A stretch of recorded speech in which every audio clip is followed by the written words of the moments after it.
আসসালামু আলাইকুম রহমতুল্লাহ। সময় টিভির কয়েকজনের চাকরিচ্যুত হওয়াকে কেন্দ্র করেই এই মুহূর্তে কিন্তু তোলপাড়। আমি একটা প্রসঙ্গ আপনাদের সামনে নিয়ে আসতে চাই।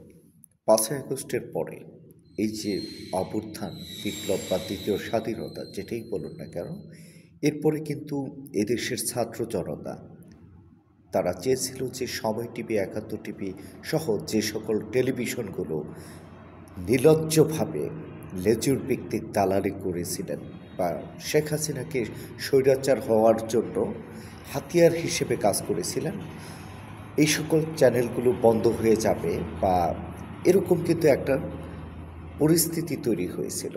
কিন্তু একজন সংবাদকর্মী, ক্ষুদ্র সংবাদকর্মী, একজন অখ্যাত সংবাদকর্মী হিসেবে ওই পরিস্থিতিতে ঢাকা সাংবাদিক ইউনিয়ন, বিএফইউজে, প্রেস ক্লাব বা ডিআরও এখানকার যত নেতৃত্ব ছিলেন সবাইকে আমি একজন ক্ষুদ্র সাংবাদিক হিসেবে বলেছিলাম যে কখনোই ফ্যাসিস্ট আওয়ামী লীগ যেই আচরণ করেছিল, তারা আমার দেশ, Diganta television, Islamic television, channel one সহ যে মিডিয়া বন্ধ করে হাজার হাজার মানুষকে চাকরিচ্যুত করেছিল, আপনারা দয়া করে আমরা অন্তত এটা করব না, কোনো চ্যানেলও বন্ধ হবে না এবং কোনো কারো চাকরি যাবে আমরা সেটা চাই না।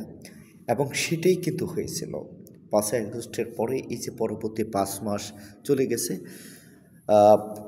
একমাত্র সেই লিডিং পর্যায়ে দালাল বাদে কারোর চাকরি কিন্তু এইভাবে যায়নি বা কেউ বলতে পারবে না যে কোনো হাউস থেকে কাউকে চাকরিচ্যুত করা হয়েছে। যারা বড় বড় অন্যায় অপরাধ করেছিল, যারা প্রধানমন্ত্রীর সাথে প্রেস ব্রিফে বা তার বাসায় গিয়ে দালালি করতো, তারা কিন্তু নিজ থেকেই ছিটকে পড়েছিল, এটাই স্বাভাবিক। কিন্তু কথা হচ্ছে ৫ই আগস্টের পরে যেখানে কয়েকটা চ্যানেল বন্ধ হয়ে যাবে বা বন্ধ করে দিবে, সেই পরিস্থিতি আমরা ট্যাকেল দিলাম। আমরা সাংবাদিক নেতাদের সাথে বসলাম, বললাম যে কোনোভাবেই ফ্যাসিস্ট আওয়ামী লীগ যে আচরণ করেছে আমরা সেই আচরণ করব না। যাই হোক, কোনো টিভি চ্যানেল, পত্রিকা কোনো কিছুই কিন্তু বন্ধ হয়নি।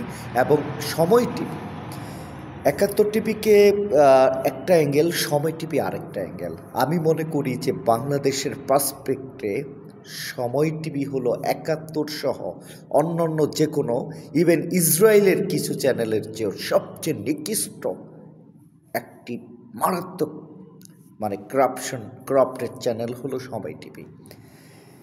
এই সময় টিভি কী করেনি? আপনাকে আমি ২-৩টা উদাহরণ বলি। যে ২০২৩-এর ২৮শে অক্টোবর এই সময় টিভি লাইভ দিয়ে একটা মিথ্যা সংবাদ প্রচার করে দিল, লাইভকাস্ট করে, এবং সেখানে সেই বুলবুল রেজা বললেন যে দুষ্কৃতিকারীরা, আন্দোলনকারীরা প্রধান বিচারপতি ভবনে ঢুকে হামলা করছে, ভাঙচুর করছে।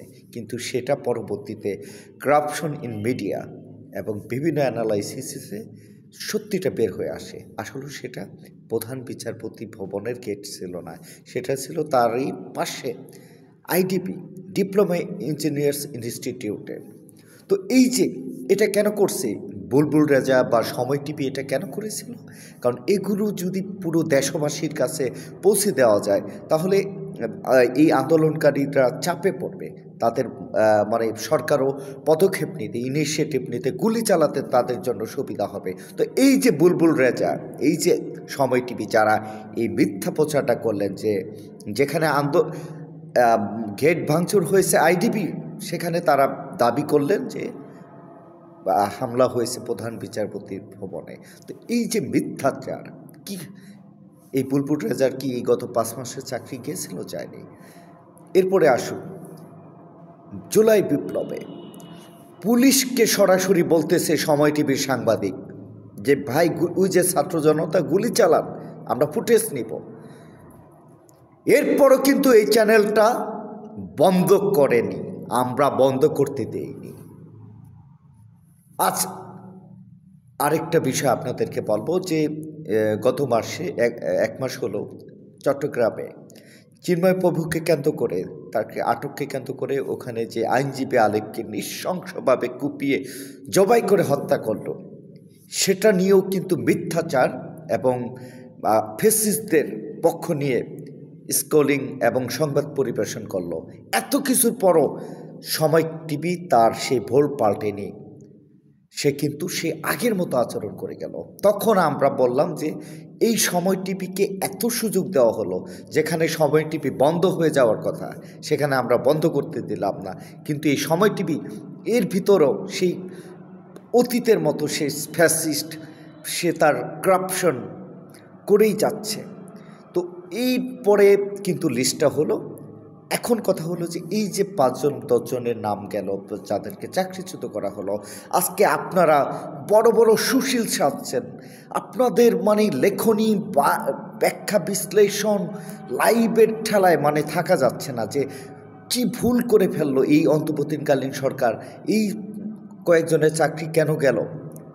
আরে যখন এই আওয়ামী লীগ ফ্যাসিস্টের সময় 16 বছরে হাজার হাজার সাংবাদিকদেরকে ডিজিএফআই এর ভয় দেখিয়ে যখন এই সময় টিভি, যখন RTV সহ বিভিন্ন টিভি থেকে এই যে আমাদের লতিফুর ভাই সিএনই ছিলেন, ওদিকে হেদায়েত ভাই সহ অসংখ্য হাজার হাজার সাংবাদিকদেরকে চাকরিচ্যুত করা হলো।